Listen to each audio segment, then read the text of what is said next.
अस्सलामुअलैकुम वरहमतुल्लाहि वबरकातुह। नाज़रीन, आज की इस वीडियो में मसअला का ये उन्वान है कि मस्जिदों में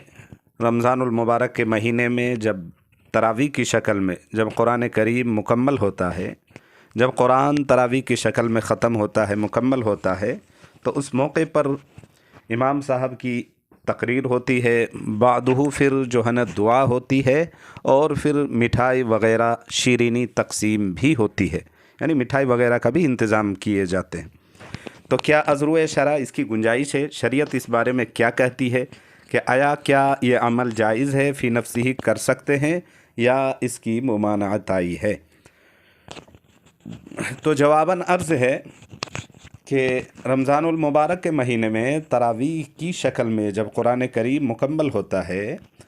कुरान ख़त्म होता है, तो उस मौके पर दुआ करना ये तो बहुत उम्दा और फ़ी नफ्सिही जायज़ मबाह अमल है और बड़ा अच्छा अमल है। मैं ये समझता हूँ कि ये इजाबत दुआ जो है ना, दुआ की कबूलियत का वक्त होता है, उस मौके पर ज़्यादा से ज़्यादा दुआ की जाए, आजिज़ी के साथ, इनकिसारी के साथ खूब रो कर गिड़गिड़ा कर दुआ की जाए, अच्छी बात है। हज़रत अनस फरमाते हैं, उनका बयान है कि जब भी वो कुरान मुकम्मल करते अपने अहले खाना के साथ मिल बैठ कर दुआ का एहतमाम करते थे।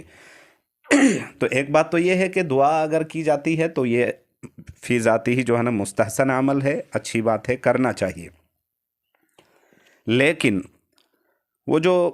शीरीनी तकसीम की जाती है, यानी मिठाई वगैरह का जो इंतज़ाम किया जाता है, मिठाई तकसीम करते हैं, शीरीनी तकसीम होती है, उसका मसला ये है कि अगर शीरनी तकसीम की जा रही है, मिठाई तकसीम कर रहे हैं, तो ये फ़ी नफ्सिही ये अमल जायज़ है, कर सकते हैं, लेकिन इसमें दो बातों का खातिर खा ख्याल रखना ज़रूरी है। पहली बात ये है कि जबरन चंदा किसी से 10 किसी से 15, हाँ भाई तुमको इतना देना है, इतना देना है, ये करके अगर इस तरह से चंदा की शक्ल में, वो भी जबरन जो है ना ज़बरदस्ती ली जाए, भाई फोर्स करके लिया जाए, और वो रकम जो है ना जो जमा होती है, जो पैसा जमा होता है, उससे अगर शीरनी ला के तकसीम करते हैं तो ऐसा हरगिज़ ना करना चाहिए, बिल्कुल जो है ना सख्ती से रुकना चाहिए। लेकिन अगर कोई साहिब खैर जो है ना अच्छी नीयत से कि भाई कुरान करीम मुकम्मल हुआ है, लिहाजा इस मौके पे चलो हम जो है ना शीरनी में जो भी खर्चा आएगा, मिठाई तकसीम करने में जो भी खर्चा आएगा, हम अपनी तरफ से देते हैं, या दो चार चंद अहबाब मिल के जो है ना खुशी से, बतौर खुशी, बग़ैर किसी फोर्स, जबर, इकराह, ज़बरदस्ती के अगर खुशी बखुशी वो देता है, तो इस सूरत में लेके अगर मिठाई वगैरह ला के तकसीम करते हैं तो कर सकते हैं, कोई हर्ज नहीं है। वल्लाहु आलमु बिस्सवाब।